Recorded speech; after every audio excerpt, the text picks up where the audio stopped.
things and get to know her, a little bit about her books, and maybe even get to see her dog. She said that she's been feeding them treats, and they've kind of learned if she puts her headphones on that if they bark, they might get a treat to be quiet. So we'll see what happens here. Whatever works. So first off, I'll tell you a little bit about Valerie. I'll get her official bio here. So Valerie graduated from Northwestern University in Evanston, Illinois, with a Bachelor of Arts degree in Political Science and Urban Studies. She later went on to get a Master of Science in Administration from the University of Notre Dame and a Master of Fine Arts in Writing Popular Fiction from Seton Hill University. So she's very well educated. Oh, wow. Yeah. Perpetual student. By day, Valerie is an operations manager at a call center for an appliance manufacturer. And at night, Valerie writes cozy mysteries, children's books, and screenplays. She currently lives in Eastern Tennessee with her 2 poodles, Kensington and Chloe. And can you tell us how Kensington got her name? I know the story. Kensington, I named her after my publisher. So Kensington, I call her Kenzie, but she got named after the publisher. So that's also Melissa's publisher. Yeah. Oh, yay. Yeah. I guess it's a good thing I didn't sign with Penguin. Exactly. Yeah. That would have taken some explaining, right? Yeah. Like, you have to keep publishing me. I named my dog after you. We're forever bonded. Right. So we have some questions that Melissa and I came up with, and then some that the Book Warriors submitted, and some of them we had some overlap in what our members wanted to know and what we wanted to know. So I think that shows that we kind of had a similar reaction to your book. So Stephanie Latch posted on one of the posts, and she said, "I've read The Plot is Murder and Red Herring Hunt. Yeah, I'm sorry, I can't read my own writing. Red Herring Hunt." She wrote, "Love the title, is on its way. Do you have a favorite book of yours that you've written so far?" Ooh, favorite book. That's tough. That is a tough one.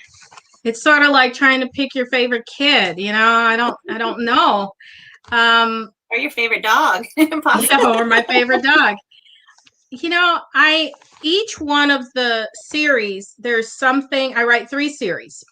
And so I have my mystery bookshop series, which The Plot is Murder. I also wrote a dog club series for one of Kensington's imprint. And I have my R.J. Franklin mystery series that I write for Camel Press. And each one of the series has some part of me, right? So my R.J. Franklin series was the first book in that series is called Traveling Shoes. And that was the first book I wrote. It wasn't the first book that I got published, but it was the first book I wrote. And it was my thesis for my MFA program.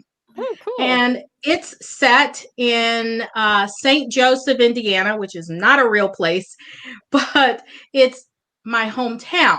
So South Bend is in St. Joseph County.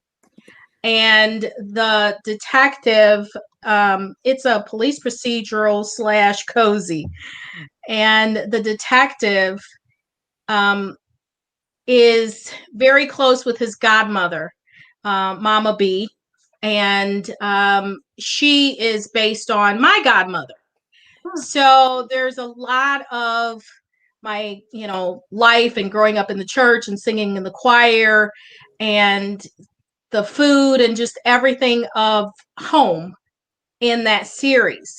In my dog club series, Lily Ecclesby moves from Indiana to Eastern Tennessee to Chattanooga, and she gets a dog, a toy poodle, black toy poodle like Kensington. And so it's really her starting over, looking for her happy place. And so, that's a lot of my life is moving from Indiana to Tennessee. And then this, my mystery bookshop series, Samantha Washington dreamed of owning a mystery bookshop and writing British historic cozies. And that's her dream because that's my dream. I would love to be able to quit my job, open a mystery bookshop, and write British historic cozy mysteries. So there's a little bit of me in all of them. And so, I do love the characters in the mystery bookshop. I would love to be as spunky as Nana Joe and Irma and the girls from the retirement village. And so, I guess I don't have a favorite. I wish I could. Like different ones for different reasons then. Yeah, exactly. I guess whichever one I'm working on right now. Well, you kind of sort of touched on a question that we had that was going to be our first official question. I just snuck in the one that Stephanie had said, but Susan Slavinski and Lisa DeGrosse had mentioned that they liked your story within the story, and I liked that too. The how you had the historical mystery romance blended in with that, and so they asked what prompted you to write that. And I'm wondering if you're a Bridgerton fan, if you read his stories. I have not seen Bridgerton. I do read a lot of British historic cozy mysteries. I'm a huge Agatha Christie fan. Love Agatha. What prompted me was that when I got the idea for this book, I initially it was going to be just the story. The murder was only going to happen in the story she's writing, because I thought I didn't want it to be Cabot Cove where everybody dies in this small town in Maine and everybody's afraid to travel there. So I thought it might be a little more realistic if all these murders are taking place in the book that she's writing. But then I thought, well, is that going to be enough for a real true cozy mystery lover? They're going to want her to solve a crime. So then I thought, oh, wow, what if I did both? What if I had two mysteries to solve in every book? And so, I was like, okay, well, that's what I'm going to do. I did not think about the reality of trying to write two mysteries I was going to say, how hard? Oh, yeah. I thought it'd be fun as a reader. I wasn't thinking about it from the writing standpoint. Twice as much work. It is. Oh, no. It is, but it's actually worked out pretty well. And when I get stuck, because I'm a pantser, I'm not really a plotter. So when I get stuck, then I switch over to the other one. And usually it kind of helps me get out, just like it helps Sam figure things out. It helps me figure things out. So then I go back to the other one. I wanted there to be a parallel theme through both. I don't know that I am successful all the time with that, but I try. It was really fun. It was a neat device. I thought it was really, it was kind of a great way to build the suspense and kind of take the reader away for a moment and kind of, mix it up. I thought that was great. Did you end up liking, in any of the books that you've written in this series, have you ended up liking the Sam stories better than the actual mystery that you're writing in terms of, what you've been drawn to as the writer?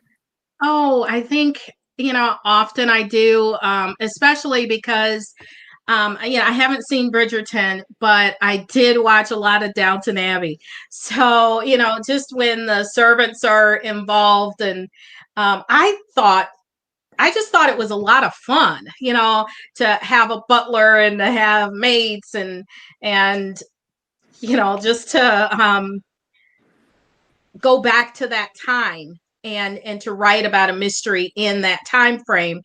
And because it just seems so unreal, right? I guess for my life, that somebody's living in this big, huge house with servants and, you can just ring a bell and tea is provided for you and you've got to cook. So to me, it just seemed like a lot of fun. And I just wanted to, I enjoy writing it. So yeah, I do get a lot of enjoyment out of writing the story that Sam's writing about. They can keep the corsets, though. They can keep all of that. That's the early days Spanx. So we have a comment from Susan Slavinski, right? And that's is she the one that you read the question from? earlier? Yeah, she'd asked about the story within the story. Yeah, okay. So she says, being of a certain age, I love Nana Joe's friends being so feisty and jumping in to help. Are they based on people you know or have contact with? So not really. There's no real one Nana Joe person or Irma. But my first job, real job after college, was I worked at an area agency on aging.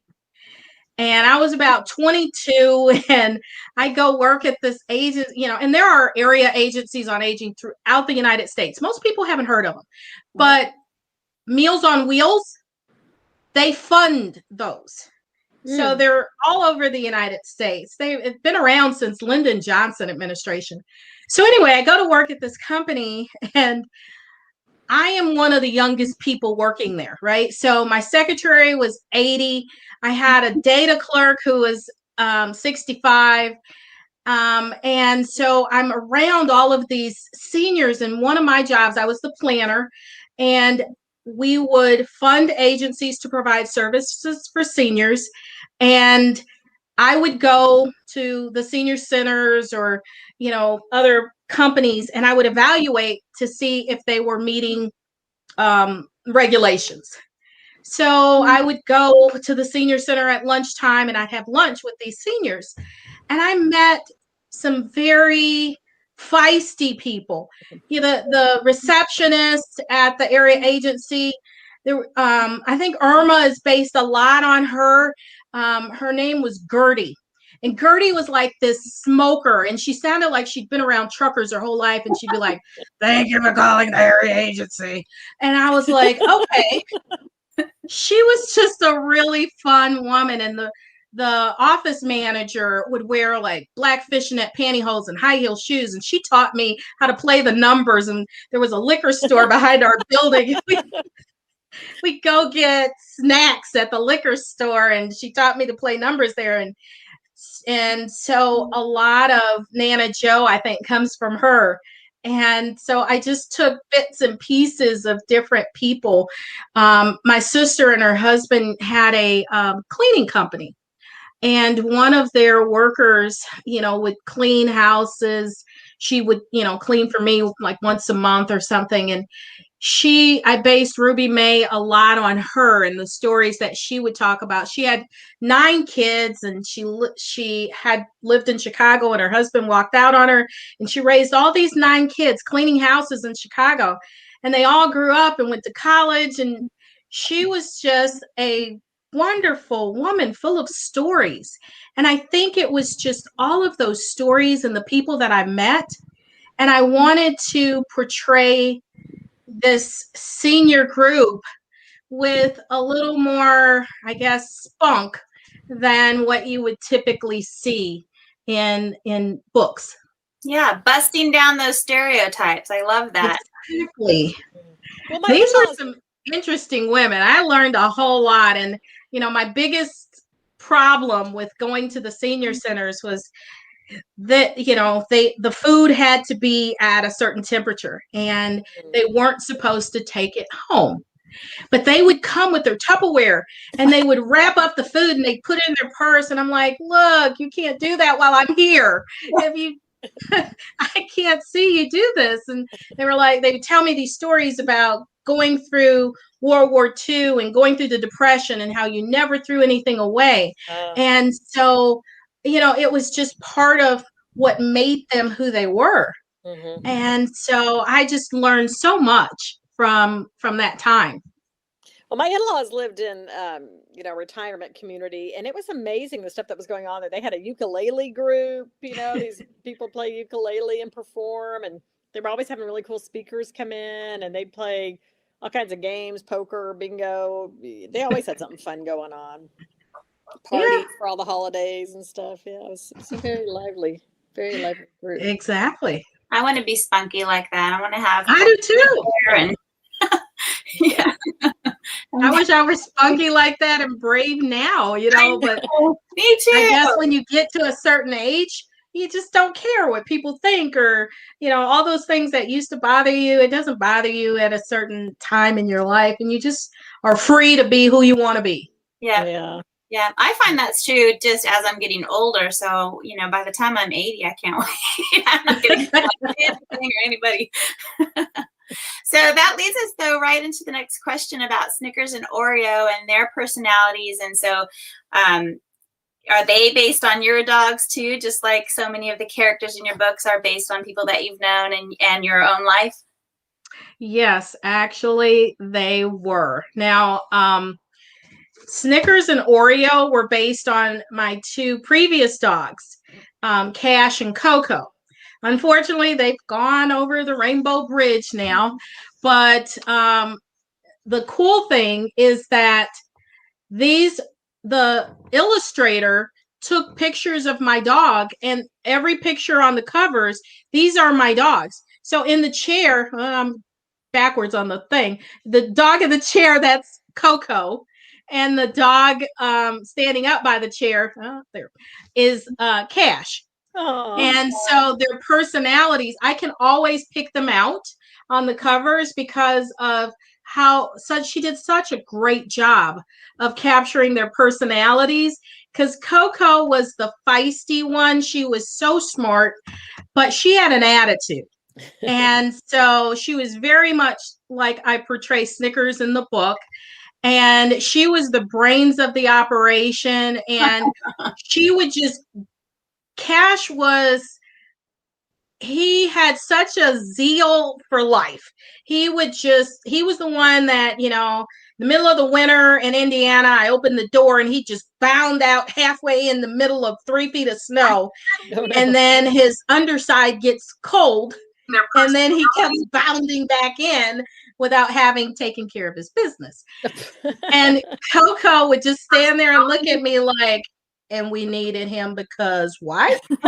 You know, she just had such an expressive face and just a great personality. And my mother used to say, she looks like she's been here before. So if she could talk, she would have, you know, told me a few things about bringing Cash home. But they are absolutely based on my dogs, Coco and Cash. And it puts a smile on my face every time I look at the covers and I get to see them, you know, on the covers there. So I'm so glad when they asked me, they're like, well, do you care if we use your dogs? I'm like, heck no, use my dogs. Here's some pictures to help you out. So, so they're wonderful. Poodles. Mm-hmm. And you have poodles now also. So is that your? I do. That's my breed. I love dogs, all dogs. But when I was little and we wanted dogs, my mom had certain criteria for us to be able to get a dog. We had to have a fenced-in backyard. And my mom did not like dog hair. So we had to get a breed that doesn't shed. And poodles didn't shed. And she wanted a small dog. So we went to the library, did our research, found that poodles would satisfy everything. And so our first poodle when I was little was a white toy poodle named Candy. And she was so smart. And, you know, poodles are a very smart breed. I've heard that. When you used to go to circuses, they would always have poodles in the act because they were easy to train. They used to, at one point, they were considered one of the smartest dog breeds. Now, I think border collies have taken over that number one slot. But they are very easy to train and they don't shed. And I really like that about them.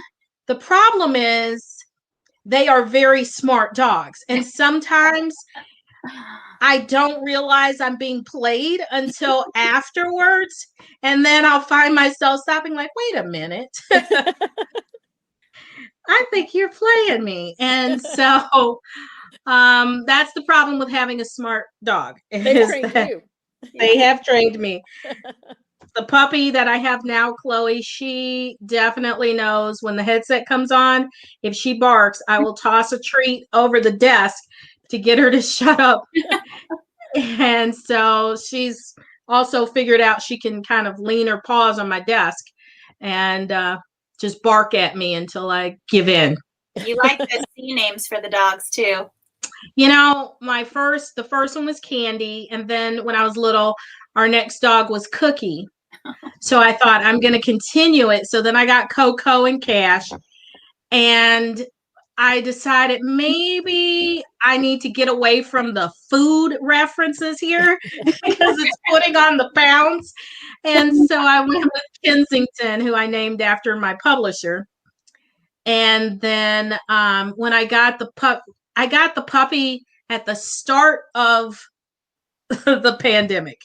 So March of 2020, like the week we closed down our office and everybody had to go home last year, I go pick up a puppy. So she has known nothing else but You. Staying at home. Yeah. And me being home 24/7 with her. So but I kept her. I think it took me about 2 weeks to come up with a good name for her. And so I'm just like, what does she look like? You know, I just hold her up and I'm like, I don't know. I thought about Cinnamon, but then it's like, you got to shorten it. You got to have a name you can shorten. Yep. And I couldn't figure out a really good shortened name for it. So Chloe just sort of stuck. Well, it's a good name. You went back to the food references for Snickers and Oreo. So you still got I had a hairdresser in Michigan, and her dogs were named Snickers and Oreo. And I thought, I love that. I wish I had thought of it. And so I used that in my book. Perfect. Yeah, it's cute.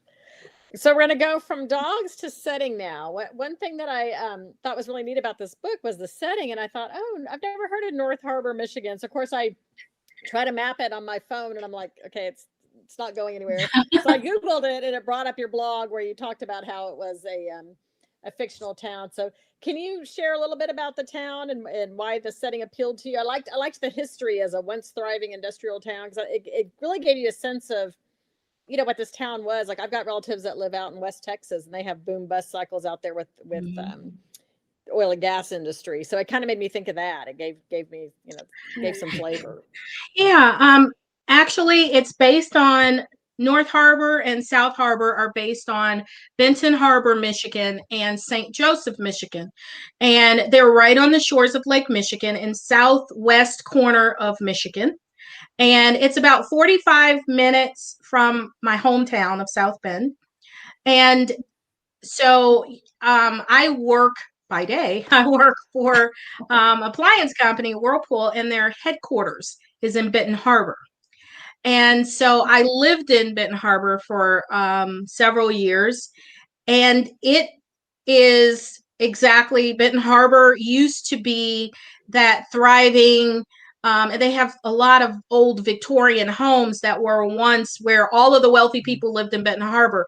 The working class people lived in St. Joe. So a lot of the older houses are small, kind of cottage style homes.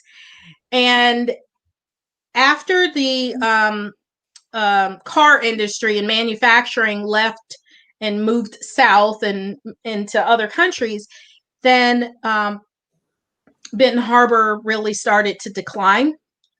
And then during the 60s, and they had race wars, it got worse. And so a lot of the whites left Benton Harbor and moved over to St. Joe. So Benton Harbor is predominantly Black, and St. Joe is predominantly white community. And it's just like night and day when you cross over the bridge. Same beautiful part of the Lake Michigan shoreline, but you cross over and you see a lot of burned out buildings and decay. And then on the other side, you got cobblestone streets that in the summer, they have horse-drawn buggies that will take you for rides down the street. And it's just amazing the night and day difference between the two cities. And Whirlpool is the biggest employer in the area. And I think they stay there because they know it would just really destroy the town if they left. And so they funnel a lot of money into Benton Harbor, and kind of keep it going and do a lot of things to revitalize. Several years ago, they started. They helped to fund a Jack Nicholson golf course, Mm. and they have the senior PGA will have tournaments there. So they do a lot of things to try and get tourism, and they really tried to get the arts going very well in the community and really to turn things around. But it's been slow going. But that's the town that it was that I built that around.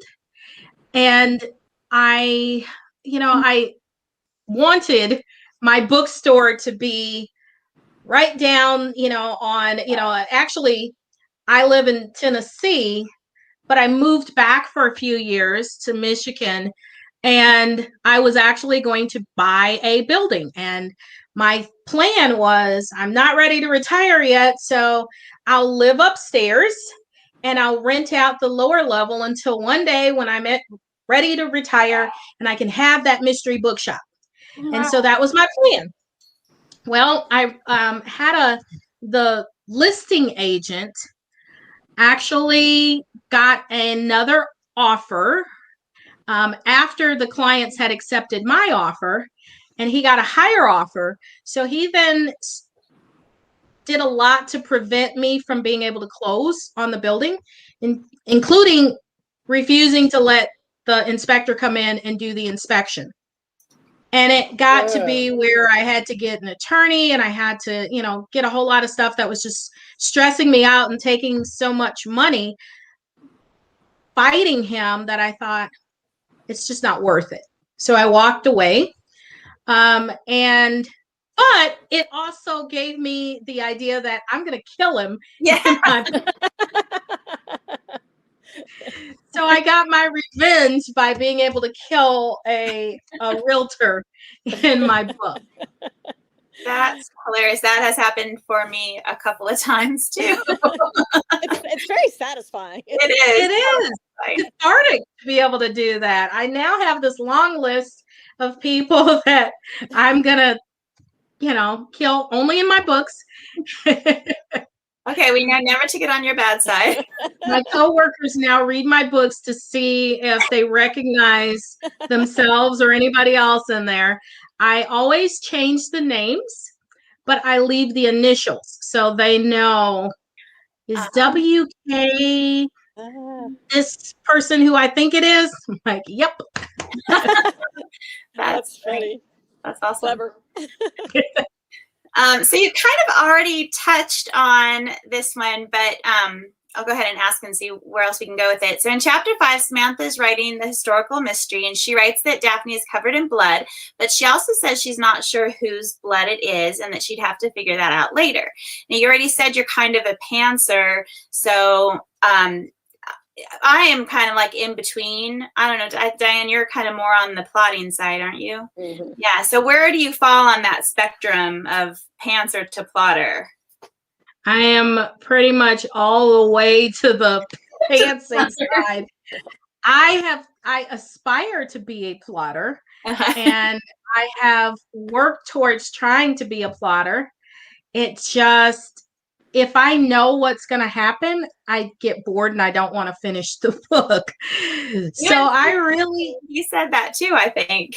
I really enjoy just seeing where the characters will take me.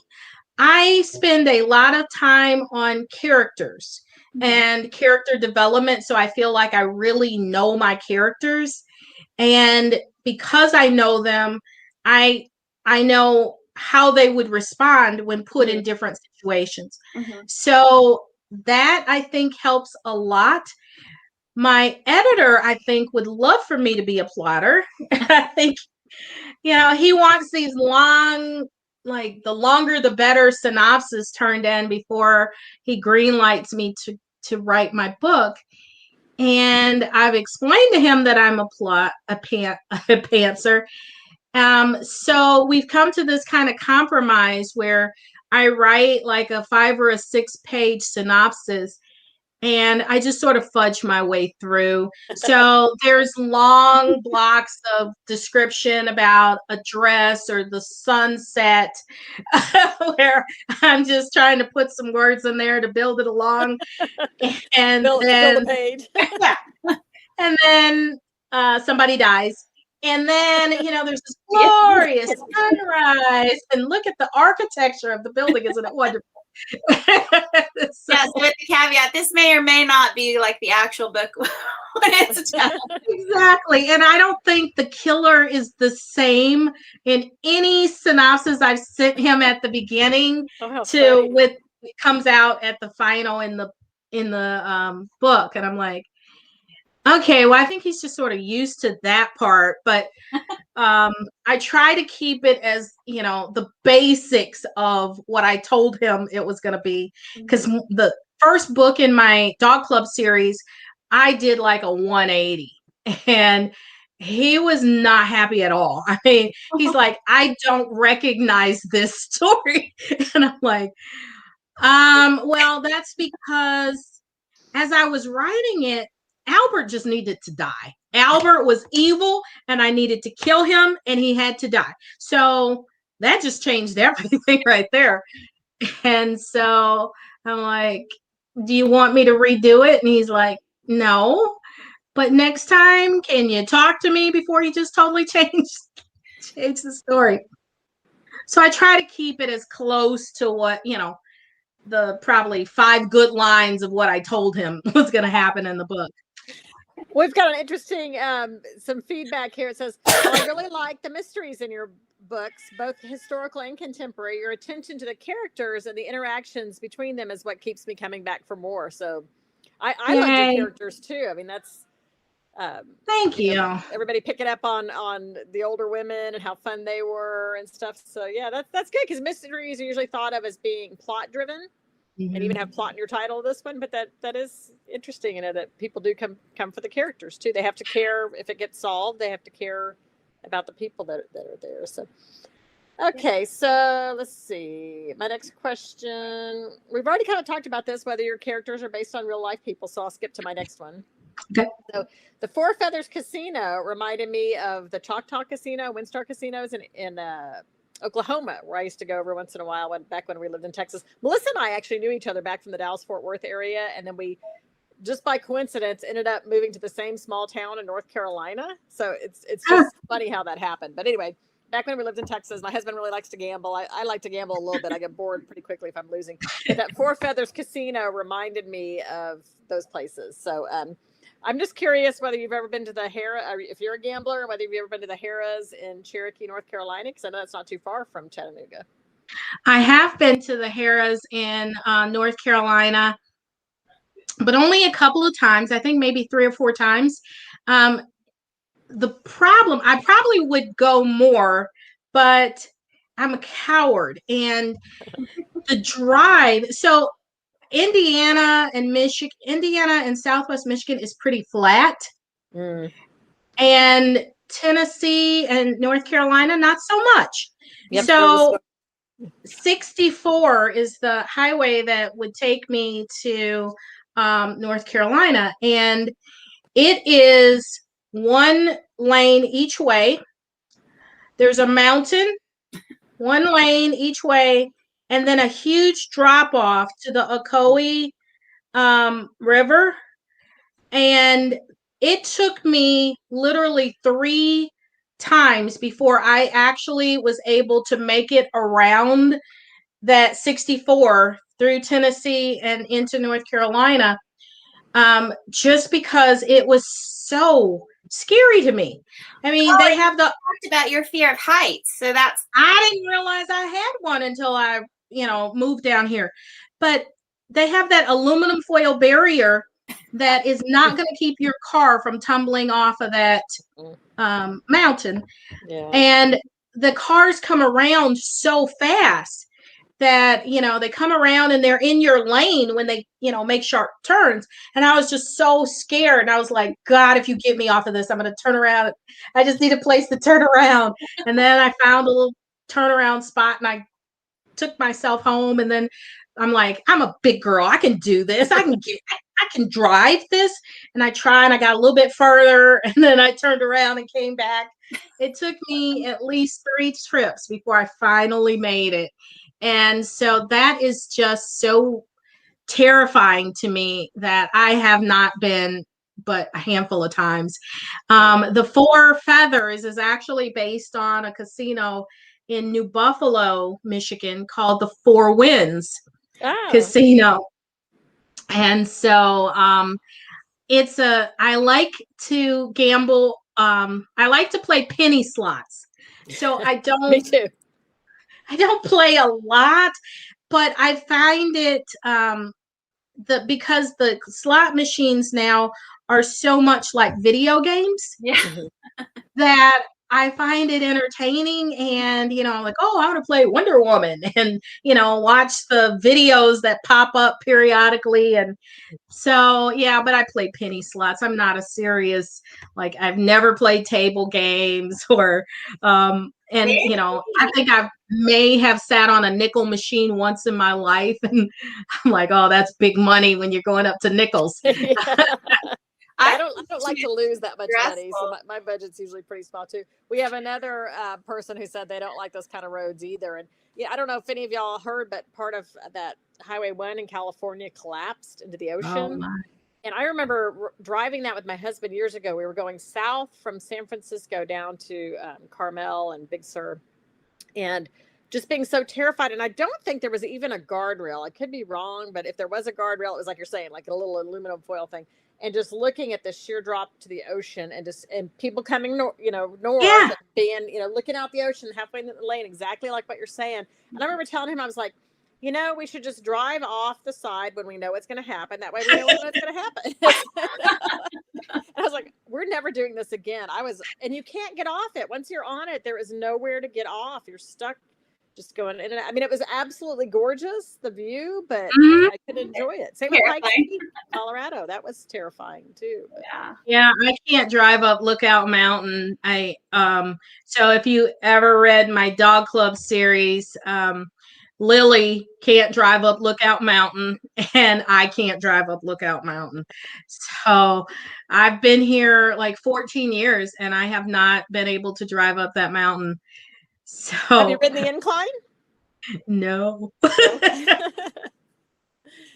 kind of fun. I've done that a couple times. That was fun.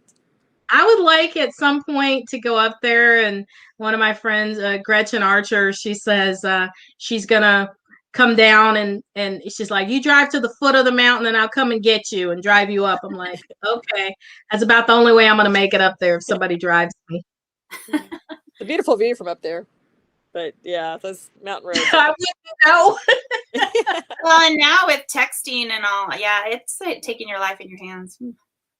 Yeah. Okay, so another question we have is going back to the beginning of your writing career. So we have it, Samantha doesn't want anybody to see her story as she's writing it. And, as new writers, that's a real thing. Were you hesitant to share your writing at the beginning? Or like, did you? It's still hard. I mean, I just released my 14th book, and it's still hard for me to say, "Oh, I'm an author." I'm like, "Yeah, I write," and so it was very hard. There were very few people that knew that I wanted to write. I feel like at one point, you got to come out of the closet and tell people, I'm a writer. And so, I finally did, but, it was still sort of like, well, I want to be a writer. I guess it's just, it's sort of like having your baby, it's something that's really close to your heart. And then I think the most terrifying thing is when somebody says, oh, I'm reading your book. I'm like, oh, dear God, I hope you like it. I hope you realize I killed you in it. I know, because then you're waiting for them to say they like it. I have a friend who started one of my books, and she says, "Oh, I'm reading your book," and I'm waiting. Well, okay, what do you think? Do you like it? And she hasn't said anything. I'm like, oh my gosh, what does that mean? So it's hard. I think I wrote a blog post about, your baby's ugly. You that's kind of how you feel when you get a review. Sometimes it's, it could be valid, but sometimes you get a review and they just basically rip it to shreds. And I had someone send me something and they're like, well, you don't spell the words the way they're spelled in England. And I'm like, well, I asked my publisher and he said, no, we're going to spell it the way it's spelled in the United States. So it's not that I didn't know that things are spelled differently in England than they are in the US. It's that this was a decision that was made. So, sometimes you get criticism and, maybe some of it's valid that, oh, I could have done that. I think the worst one is I had in one of my dog club series, someone said, you called a car a Chrysler Charger or something like that. And I'm like, yeah, that was a mistake. Sorry. Oh, well. Yeah, I mean it's amazing to me how many passes you can go over a manuscript and then there's still find errors or grammatical errors or typos. And I'm like, I think The Plot is Murder must have been gone through 9 passes of edits. And people still will write and said, yeah, you spelled deceptive wrong on page 63 or something. And I'm like, I know, I'm sorry. Sometimes 9 passes, but multiple people reading it and they don't. Yeah, it's crazy. Well, a lot of times it's like a phonetic thing too, or something. Maybe using a different word that sounds the same or something. Yeah, and I think the one that really gets me is it's spelled right. It's just used the wrong version of it, right? Yeah. So they're like, you should have used this version as opposed to this one, and I'm like, yeah. I wish the 5 different people that looked at it, if we had caught that. Sorry. Yeah. Sorry, it was written by human beings and edited by human beings. Yeah. My theory is that someplace after everything has gone through final galley edits, that gremlins come in and they change them at that point. I think every author's had that though, because I had one, and sometimes it's like the places you're used to seeing the most that you just sort of take for granted. And I called, a road I drove on all the time, the Dallas-Fort Worth area. I think I called it interstate whatever or highway whatever, and it was the opposite. And somebody said that. And then I had somebody that didn't like that I called the town of Arlington, that I basically referred to it as like a bedroom community. They're like, it's a city in its own right. And I'm like, I know, I live there. And then I had someone one time that I mentioned an ice storm, and they said, this author must have never been to the Dallas-Fort Worth area. We don't get ice. It's like, oh, you to show you. I got pictures to prove we did. Yeah. But most of the readers are wonderful. We love readers. I mean, so we're just venting a little here, but yeah, it's and what I love too is like, readers will keep us on our toes with stuff like that, but also how much they can make your day with some good feedback. That's what keeps us going, is getting, nice reviews, a nice post on Facebook, some messages and emails. Yeah. Absolutely. That can turn my mood totally around. I'm sure it certainly can. Just a nice, post that I enjoyed your book. It's remarkable. And you're right. It does totally change your day when someone does something like that. But your point about, Arlington, I think that's one of the reasons why I usually change the name. So people don't write and say, oh, well, that street has a dead end, so there's no way this could have happened or this could have happened. And I'm like, now it's a fictional place, kind of loosely based on these cities, but it didn't tie me to having to make everything exactly the way it is in St. Joseph and Benton Harbor. Because there are those people that are looking for that, or that will certainly let you know that it's not accurate. Yeah. It's not accurate. You should have, that was 40 years ago. Now we have it this way. But it makes it fun when people recognize different things and they tell me, oh, I think I went to that lighthouse, or I think I ate at that restaurant, or I know the beach that you're talking about in that book. So that can be fun too, when you recognize places that are familiar. Yeah, connections. I found too that referencing celebrities sometimes can come back and bite you in the butt, because I think I've referenced Johnny Depp, and now he's sort of persona non grata. Oh, References people as kind of being, like the heartthrob or whatever. And it's like, not anymore. Not anymore. We've got someone that says, my family would laugh when we tell them that San Antonio shut down for ice. Dallas Fort Worth got ice if San Antonio did. oh yeah. Another book warrior said, I like your gremlin theory. As a former teacher, the grammatical errors of books used to bother me. With age comes a softening of attitude, hopefully. Now I just smile a little and keep going, reminding myself we're all only human. So. Yes. Thank you. It is hard, and I think all of us as, writers, you too as well, you want other eyes to look at this, and I will pay a freelance editor to look at it before I send it to my editor at Kensington. And it's amazing that we missed this. I'm like, how did all of these people miss this? So usually it means they were engrossed in the story. Yeah. So I hope details went by. That's my theory. They were so engrossed in I like that theory. I like that theory too. That works. And I think it's probably true in some cases, that they're, and we just see what we expect too, I think. Yeah, there's a lot of that. Gotta put that in there. So. Do you want to read the last question we have? Yes, because I guess I skipped some of mine since they already had kind of come up naturally. So, okay, so it caught my attention that one of the women said she'll dance on that PRICK's grave. I'm like, ooh, bad word. And those can be a bit of a no-no in a cozy, but sometimes it's just realistic that's what somebody's going to say. So it's more realistic sometimes than a benign word. So did you get any flack for that? Has anyone said, ooh, you said a naughty word, or were they okay with it?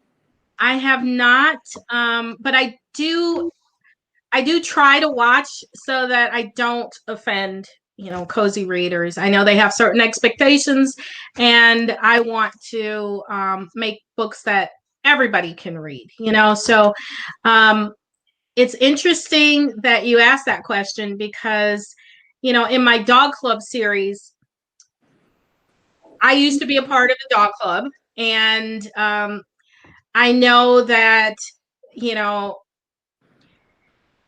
basically people who are involved with dogs, you have a male is a dog and a female is a bitch.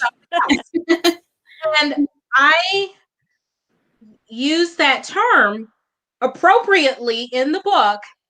And I remember I sent it to my editor and I said, I think I'm going to change that. I'm not sure if cozy readers are going to be okay. He's like, I don't have a problem with it because of the context, because this is, the right word. And this is what anybody who breeds dogs and who's around dogs, and, that's what they would say. But I think I chickened out at the end and I changed it. Right. So I think that I try to, adhere to what the expectations are for cozy readers. I don't want to, certainly drop any F-bombs or anything that would be very offensive to cozy readers. And I think you notice that whenever Irma's getting ready to swear, she breaks out in the coughing fit. So, someone interrupts her, cuts her off. I loved that. I was like, I know what she's doing. That's a trick. So I have not gotten feedback for that one. No one has said anything. So, I think it's maybe maybe the envelope is stretching a little bit. I don't know, but I don't want it to go too far, because that's kind of what makes a cozy. Yeah. But yeah, so far so good. Fingers crossed. I haven't gotten to anybody there. I guess they're all distracted by the misused word on page 60. Yeah, we've had a comment that it's so funny when the lady shush Irma right before she lets loose with an epithet, because we all know what she's going to say. Love it. Then somebody else said, I've done beta reading for a couple authors and you really can't catch everything. I do multiple readings and know I probably missed something. Y'all are human and so is everyone else. We all just do our best. And then someone who got here late says, I'm so sorry, but I hope this hasn't already been asked, but I'm curious as to whether or not this COVID time has made a difference in your writing. You know, it has. I struggled for a long time. You know, I don't think any of us expected that we'd be kind of quarantined as long as we have. And I recognized that I just couldn't write. And there was so much going on last year. Yeah. You know, I just could not write. And I realized part of my problem, I analyze everything to death. So that's, I realized that part of my problem is I needed a change. So normally in my normal life, I would be at work during the day. I'd come home, grab some food, sit down in my office and write. Well, now I am in my office from 8 o'clock in the morning until 8 o'clock at night. And I needed a change of pace. And so some of that was just changes I made on my own. I started taking a notepad and pen, and I'd get me and the poodles and we get in the car and I'd drive to a park and I would just write so I could have a change of scenery. At one point I had, I can't remember what was going on. Oh, I got a new desk. I basically redid my office. I got a new desk and I had to, and my old desk was taken out. And then I got a call that, oh, because of COVID, your delivery's been delayed and you're not going to get it for 2 more weeks. Oh, no. So I am in my dining room. So at least just even moving to a different room of the house helped me. And I realized that I had to make certain changes. I couldn't just sit down and write like I had in the past. So being in, you know, in the same room all day with my dogs has definitely been a struggle. But I am learning how to adapt so that I can keep my creativity flowing. And actually, one of the things I did, I had a deadline and I'm like, I've got to get some writing done. And I booked a hotel. I went to a hotel for a weekend and that was a little scary, but it was a nice Marriott and they had all these protocols in place where everybody wore a mask and no more than 4 people in an elevator and everything was sanitized and you couldn't even get room service. It's like when you get in that room, they will not come in. If you need towels or anything, you have to go down to the lobby and get them. And so I felt safe there. But it was just a different set of walls to look at. And that alone was enough to help me to be able to write. I find that's true. Just working at home as a writer, you know, sometimes I just don't feel like coming into my office, and so I stay on the couch or whatever. And I find that I'm just far less productive. And I don't like writing in the place that we live, you know, and that you're watching TV or you're, you know, playing games or whatever. So I'm much more productive when I go into my office and I can separate that workspace from that living space. Yeah. And mentally separate it too. Yeah. Yeah. Mm-hmm. Yeah. We have another comment about going back to the dog day. It says, yes, among dog people, you are fine watching the faces of non-dog show people when a child refers to that lovely bitch or something similar is priceless. I showed my dogs for many years. Yes, it is shocking, you know, to just watch their face but everybody at dog shows are, you know, they're saying the same things. And in fact, there's like titles in, you know, the best bitch and the best, you know, dog. You know, they each win a title and then they compete against each other for the best bitch title. They get a ribbon. So you were telling us at the beginning about when I asked you, should we call you VM or Valerie? So how did you, people, I imagine people are curious, I was curious, how the VM came about. I know you don't think it's an exciting story, but I think it's interesting.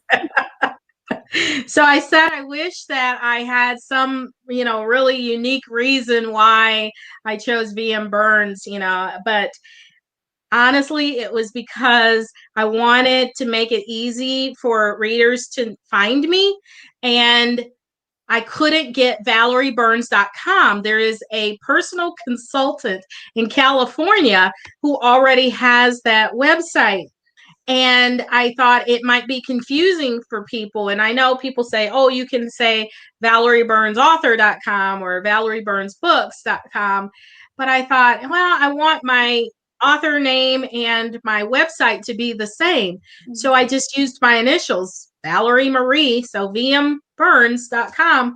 But I do check periodically to see if she's still in business and still paying for that website. Because if she ever lets it go, I'm going to snatch it up as quickly as I can.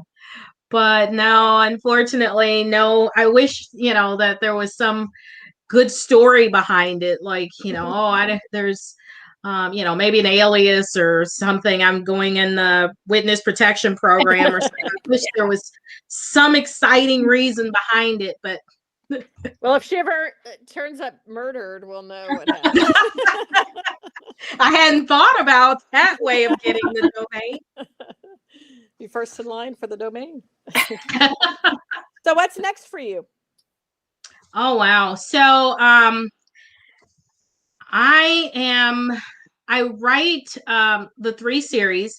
The Dog Club series is finished. I did 5 books in that series. There will be 7 books in the Mystery Bookshop series. So we've got one more coming in December of 2021. And I have one more book in my R.J. Franklin series. And then right now I'm working on a proposal for another series. And I hope that there is an editor that's interested. And but I really love cozies. I thought about trying to write a thriller. I just don't know. I'd love to write in a lot of different genres. I think I could maybe do one romance, one horror, one, science fiction, maybe one fantasy. I don't know, but I'd love to write. I love reading in all those different genres. I just really love cozies. So, I had tried to, I started a thriller, but I don't think I want to write it. I think I want to just write another cozy. Do you read a lot of cozies? I do. I do. My bookshelves are full of cozies. Do you have a couple favorite series? Oh my goodness. I love Victoria Thompson's Gaslight series. Oh, yeah. I love Emily Brightwell's Mrs. Jeffers series. In fact, I just got I got behind and I just got the 2 books. Oh, that's my Dog Club series. I just got 2 books delivered. Oh, here they are. I just got the last 2 that she put out in the Mrs. Jeffries series that I'm looking forward to reading. Right. So I like a lot of historic. Yeah. And so those are just a couple of my favorites. And let's see, I love Lorian Berenson's Melanie Travis series.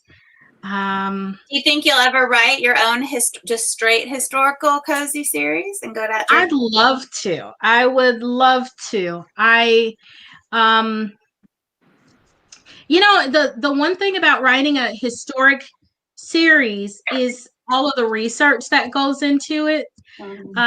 And I didn't realize, I like research and it's really easy to fall down a rabbit hole and spend hours, looking up, what the name of a ship that traveled from England to the United States in 1938, or what radio shows were popular in 1938 in Great Britain. One thing that I've found even more challenging about that, though, and I have so much more respect for people who write these, especially British historic cozy mysteries, is that a lot of what we see in the United States when we Google is from the US perspective and not necessarily from whatever other country you're writing from's perspective.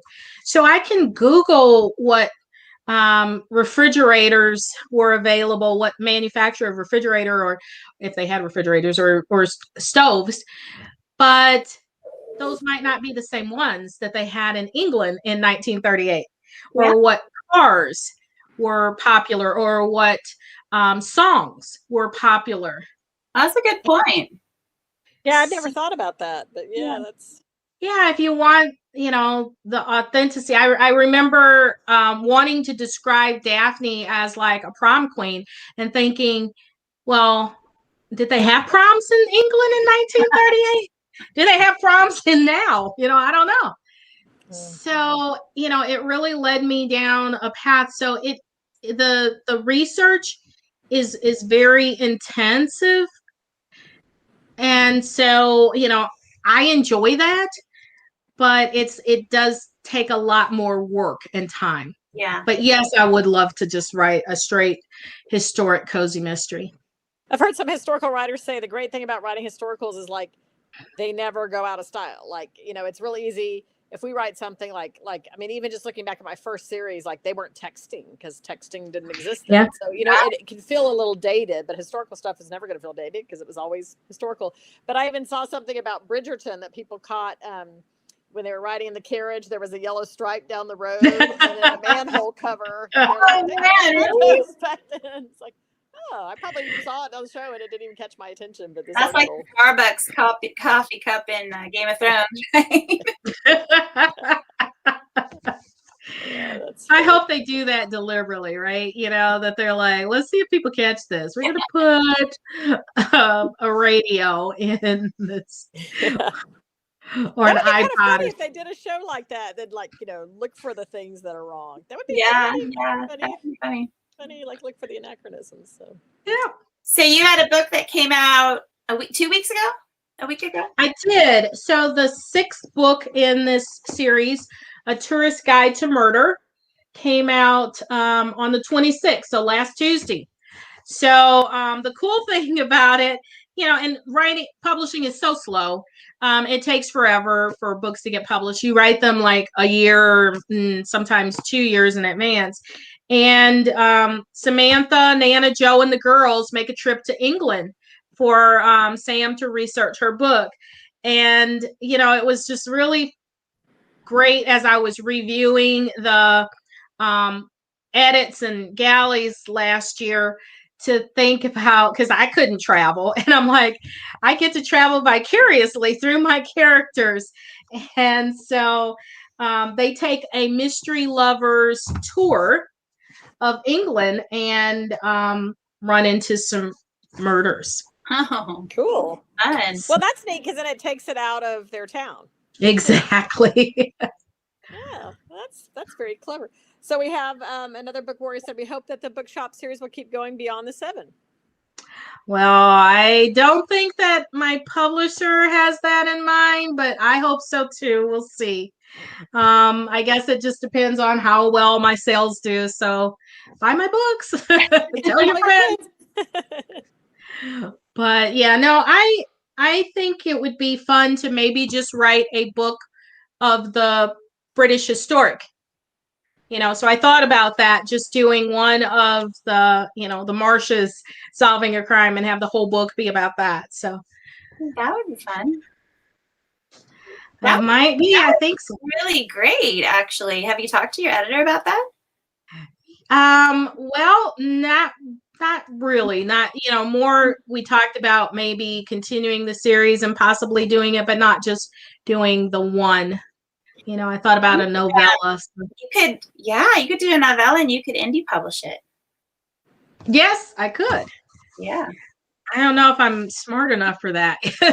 Like, I feel like indie publishers know so much more about this than I do. So Diane and maybe. I both dipped our toes in. We're learning as we go. There's a lot to learn, but yeah, we can. A lot of moving parts. Yeah, we can share what we know with you. I would appreciate it. I really suck at titles and covers. So I really appreciated my publisher for coming up with those. I don't know what I want. I know what I like when I see it, but I can't tell you, oh yeah, I want 2 dogs on the cover and one in a chair. And, I'm just like, well, there's books and there's tea and there's dogs and maybe a dead body. I don't know. Well, it is nice just to be able to focus just on the writing and not have to worry about all the, well, of course, even with the traditionally published books, there's the promotion and getting the word out and all that, Yeah. but not having to worry about formatting and covers and uploading and all that. Yep. Yeah, but once you figure that out, I mean, I feel like that's not too hard. I think the big obstacle, which is true in traditional publishing too, is just finding our readers, So, Yeah, but once you have your base series to do the historical, tie-in, I think that would be so fun. Yeah, I hope so. We'll see. Yeah. We have someone else who says, discovered you recently and really enjoyed the plot as murder, went on to buy the rest of the books in the series. Just a fun read. Yay! I love you. Thank you. This has been wonderful. So Yeah. It's been a lot of fun. hopefully we'll get to see each other in person again if the Southern Festival of Books in Nashville ever happens again. And I hope you'll so. go back. Melissa and I will probably go if it's ever happening again. God, Yeah, who definitely. knows when the world's going to rev up again. Yeah, hopefully sometime before too long. Yeah, it was so nice meeting you, Valerie, and we're so glad that you were here. And I think everybody has loved the books and gone on to buy more. So keep writing them. Well, thank you guys so much for inviting me. I had a great time. Thank you. And It's been a thanks lot to of Book fun. Warriors for being here. We appreciate it. And Thank you, Book Warriors. All right, y'all. All right. Have a Night, great everyone. rest of the evening. Thank you.